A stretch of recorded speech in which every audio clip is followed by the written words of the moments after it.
ഒറ്റയ്ക്കാണെന്ന് ആരാ പറഞ്ഞത്? നന്ദൻ കൂടെ ഉണ്ടല്ലോ. ദേ, ഇപ്പൊ നമ്മൾ ഒരുമിച്ച് അമ്പലത്തിൽ പോകുന്നു. ഇതുപോലെ ഓരോ കാര്യത്തിനും എൻ്റെ കൂടെ ഉണ്ടല്ലോ. അപ്പൊ പിന്നെ ഞാനിങ്ങനെ ഒറ്റയ്ക്കാവുന്നത്? സന്ധിക്കെല്ലാം തമാശ. ഇതൊക്കെ സീരിയസ് ആയിട്ട് കണ്ടിട്ട് എന്താ കാര്യം? എനിക്കങ്ങനെ ആലോചിച്ച് വിഷമിച്ചിരിക്കാനൊന്നും പറ്റില്ല. ചിരിച്ചാലും കരഞ്ഞാലും ഒരു ദിവസത്തിന് 24 മണിക്കൂറല്ലേ ഉള്ളൂ. അപ്പൊ പിന്നെ ചിരിച്ച് സന്തോഷമായിട്ട് എല്ലാത്തിനെയും ഫേസ് ചെയ്താൽ മതി. എന്നെ കൊണ്ടത് പറ്റത്തില്ല. മനസ്സിലുള്ളത് മുഖത്ത് വരും. താൻ സമ്മതിച്ചാലില്ലെങ്കിലും താമസിയാതെ ഞാൻ ചില തീരുമാനങ്ങൾ എടുക്കും.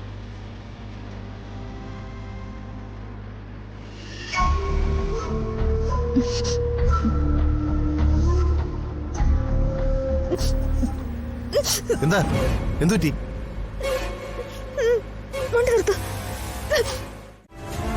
സച്ചേട്ടാ, എനിക്ക് എന്തോ ഒരു കൺഫ്യൂഷൻ. എന്ത് കൺഫ്യൂഷൻ? നീ വെറുതെ ആവശ്യമില്ലാത്തൊന്നും ആലോചിച്ച് കൂട്ടല്ലേ. എനിക്ക് മനസ്സിലായി നിന്റെ സംശയം എന്താണെന്ന്. കാര്യമൊക്കെ ശരിയാ, അവരത്ര ബുദ്ധിയില്ലാത്ത ആൾക്കാരൊന്നും അല്ല. പക്ഷേ അവരുടെ രണ്ടുപേരുടെയും ചമ്മലും രീതികളൊക്കെ കാണുമ്പോൾ എനിക്കെന്തോ ഒരു സംശയം. താൻ ആവശ്യമില്ലാത്തൊന്നും സംശയിച്ചു കൂട്ടണ്ട. ഏതെങ്കിലും ഒരു പെണ്ണ് വൊമിറ്റ് ചെയ്തു പോയാൽ അപ്പൊ തുടങ്ങും മറ്റു പെണ്ണുങ്ങൾക്ക് സംശയം. നമ്മൾ വിചാരിക്കുന്ന പോലെയൊന്നും അല്ല അവരുടെ അടുപ്പം, അതറിയാലോ. ഇനി അങ്ങനെയാണെങ്കിൽ തന്നെ അക്കാര്യത്തില് നന്ദേട്ടനെ കുറ്റം പറയാൻ പറ്റില്ല.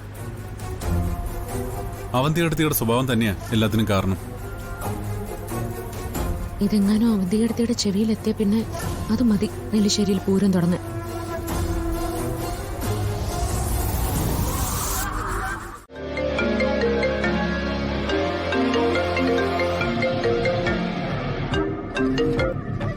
ഹലോ, എന്താ രേവതി?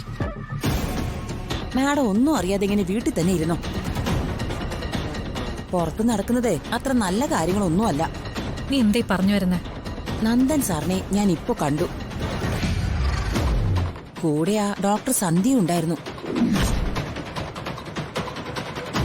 അതുമാത്രമല്ല മാഡം, ഞാൻ കാണുമ്പോ ആ ഡോക്ടർ റോഡരികിൽ നിന്ന് ഛർദ്ദിക്കുമായിരുന്നു. നന്ദൻ സാറ് അവരുടെ പുറം തടവി കൊടുക്കുന്നു. ശരിക്കും അദ്ദേഹം മാഡത്തിന്റെ ഭർത്താവാണോ അതോ ഡോക്ടർ സന്ധ്യയുടെ ഭർത്താവാണോ? അല്ല, നന്ദൻ സാറും ആ സ്ത്രീയും തമ്മിൽ എന്താ ബന്ധം? എനിക്ക് തോന്നുന്നത് ആ പെണ്ണുപിള്ള ഗർഭിണിയാണെന്നാ. ഇനി അതും പോരാഞ്ഞിട്ട് അവിടെ വേറൊരു കാര്യം കൂടെ നടന്നു. അതെന്താ?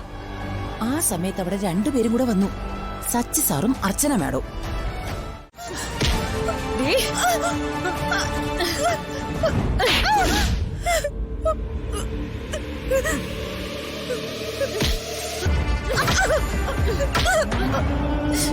എന്റെ ഇഷ്ടം.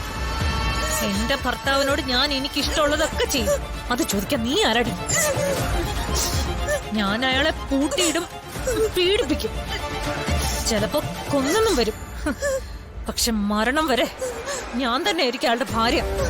ആ സ്ഥാനത്തേക്ക് നീ കയറി വരാൻ ഞാൻ സമ്മതിക്കില്ല.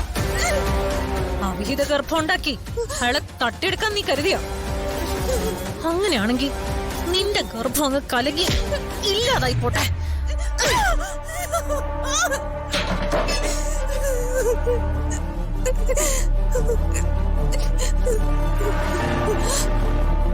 ഇവിടെ നിർത്തിക്കോണം. പ്രേമിച്ചതും അയാള് നിന്നെ കൊണ്ട് നടന്നതും ഒക്കെ ഞാൻ മറക്കാം. എനിക്ക് അയാളോട് പ്രേമം ഉണ്ടായിട്ടൊന്നുമല്ല ഞാൻ ഡൈവോഴ്സ് കൊടുക്കാത്തത്. എന്റെ ലക്ഷ്യങ്ങൾ വേറെയാ. നെല്ലിശ്ശേരിയിലെ മൂത്ത മരുമകൾ എന്ന സ്ഥാനം മറ്റാർക്കും കൈമാറി കൊടുക്കാൻ എനിക്ക് സൗകര്യമില്ല. ജീവൻ വേണേ നീ ഇതിന്ന് പിന്മാറിക്കോണം. ആ റെസ്റ്റോറന്റിൽ വെച്ച് നിന്നെ അയാളെ കൂടെ കണ്ട നിമിഷം നിനക്ക് വേണ്ടി ഞാൻ ഓങ്ങി വെച്ചതായിരുന്നു. മേലിൽ അയാളും നീയും തമ്മിൽ ഒരു ബന്ധവും പാടില്ല. ഞാൻ ഈ പറഞ്ഞത് കേൾക്കാതെ ഇനി അത് തുടരാനാ ഭാവമെങ്കിൽ എന്നെ നിനക്ക് ശരിക്കറിയാലോ. അയാളുടെ വിധവയായിട്ട് നെല്ലിശ്ശേരിയിൽ ജീവിക്കാനും എനിക്ക് മടിയില്ല. എന്നാലും നിനക്ക് അയാളെ കിട്ടില്ല.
അച്ഛാ നിങ്ങളെന്താ ഇത്ര ലേറ്റ് ആയത്? അതിന് ഞങ്ങളൊട്ടും ലേറ്റ് ആയില്ലല്ലോ അച്ഛാ. വന്നു കയറുമ്പോ അച്ഛൻ എന്തെങ്കിലും ചോദിക്കണ്ടേ? അതല്ല മക്കളെ, നിങ്ങൾ അവിടെ നിന്ന് ഇറങ്ങിയത് മുതൽ ഞാനിവിടെ കാത്തിരിക്കുകയല്ലേ. ഈ ട്രാഫിക് പ്രോബ്ലം ഒന്നും അച്ഛൻ അറിയില്ലേ? അച്ഛനമ്മമാരുടെ മനസ്സിനും ചിന്തകൾക്കും ഒരു ട്രാഫിക് പ്രോബ്ലവും ഇല്ല.